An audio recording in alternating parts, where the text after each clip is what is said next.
इसमें दो मालिक्यूल हैं। Fe2 का मतलब होता है 2 इंटू Fe।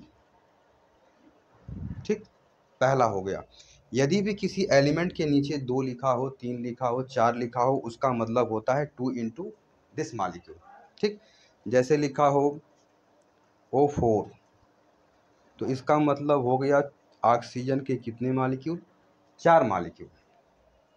पहला नियम तो यही था। दूसरा क्या था? यदि कोई कंपाउंड हो, जैसे HCl, HCl में एक हाइड्रोजन है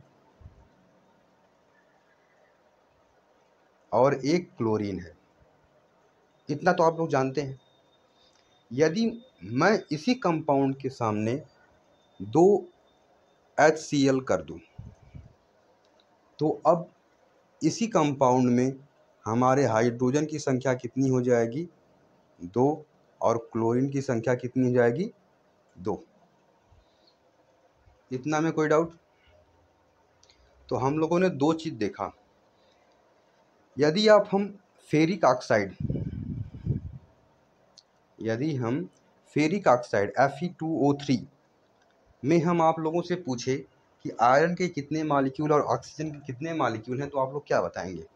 Fe2, इसमें लिखा हुआ है Fe2 मतलब 2 गुणे फेरिक ऑक्साइड। आयरन के कितने मालिक्यूल हो गए? 2। O3 मतलब ऑक्सीजन के कितने मालिक्यूल हो गए? 3।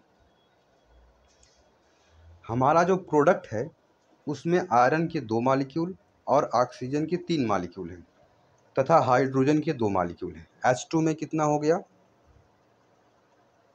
2 इंटू H। हाइड्रोजन के 2 मालिक्यूल। फेरिक ऑक्साइड में हमारा जो प्रोडक्ट बना हुआ है, फेरिक में 2 मालिक्यूल फेरिक के, 3 मालिक्यूल ऑक्सीजन के और 2 मालिक्यूल हाइड्रोजन के हैं। ठीक, हमारे प्रोडक्ट में कितने हैं? अविकारक में हम लोग देखते हैं तो फेरिक के 1 है, हाइड्रोजन के 2 हैं और ऑक्सीजन के 1 है। इसमें हमने देखा कि फेरिक के 2 हैं, ऑक्सीजन के 3 हैं, हाइड्रोजन के 2 हैं। तो हमें फेरिक को 2 करना है, ऑक्सीजन को 3 करना है और हाइड्रोजन को 2 करना है। तो सबसे पहले हमारा नियम रासायनिक समीकरण को संतुलित करने वाला था कि हम लोग सबसे पहले हाइड्रोजन और ऑक्सीजन को छोड़कर अन्य मॉलिक्यूल को संतुलित करते हैं। तो हमारा प्रोडक्ट में 2 फेरिक है और इसमें 1 फेरिक है। तो सबसे पहले हम इसको 2 से मल्टीप्लाई कर देंगे, तो हमारा हो जाएगा 2Fe।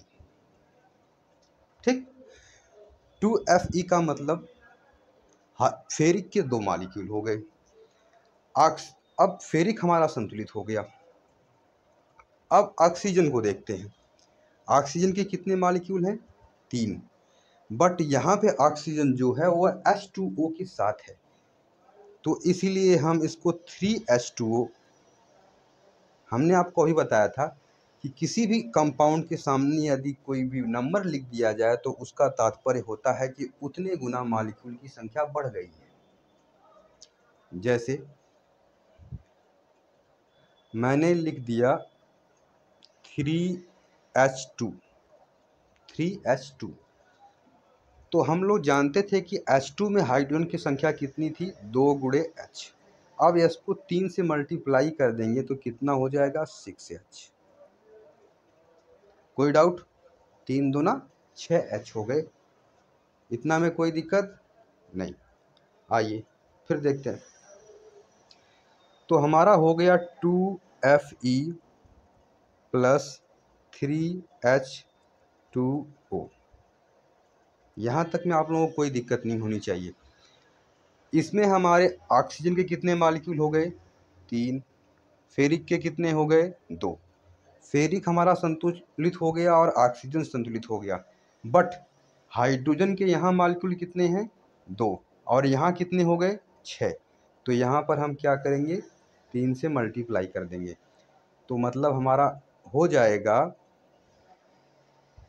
यहाँ पे 3H2 प्लस Fe2O3, इसको संतुलित करने के लिए 2Fe प्लस 3H2।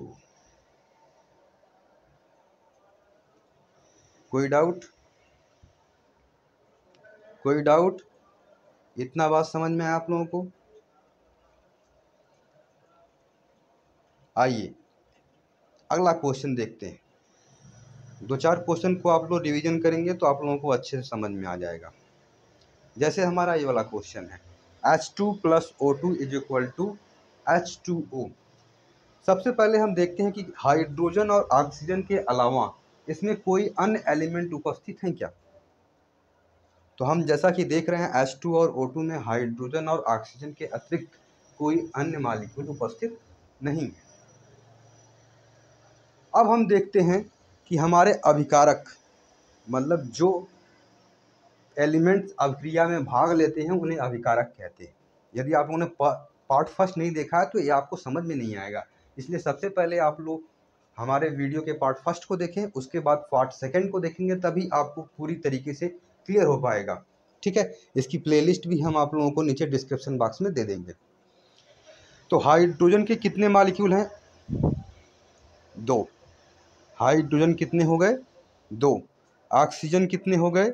2। हमारे अभिकारक में 2 हाइड्रोजन और 2 ऑक्सीजन है, और उत्पाद में हाइड्रोजन की संख्या 2 है लेकिन ऑक्सीजन की संख्या कितनी है? 1। तो हमें ऑक्सीजन की संख्या को भी 2 करना होगा। तो हम लोग क्या करेंगे, 2 के आगे H2O के सामने 2 लगा देंगे। हमारे ऑक्सीजन की संख्या 2 हो गई। ठीक, हमारे ऑक्सीजन की संख्या कितनी हो गई? 2। बट हाइड्रोजन की संख्या कितनी हो गई? हाइड्रोजन की संख्या 2 इंटू 2 4 हो गई। इधर कितनी है? इधर कितनी है? 2। तो इधर भी कर देंगे 2 से मल्टीप्लाई। तो हमारा समीकरण जो बन के आएगा 2H2 plus O2 is equal to 2H2O। ठीक, ऑक्सीजन की संख्या 2, हाइड्रोजन की संख्या 4, ऑक्सीजन की संख्या 2 और हाइड्रोजन की संख्या 4, ये हमारा पूर्णतः संतुलित समीकरण है। आशा करता हूं कि आप लोगों को अच्छे तरीके से समझ में आया होगा।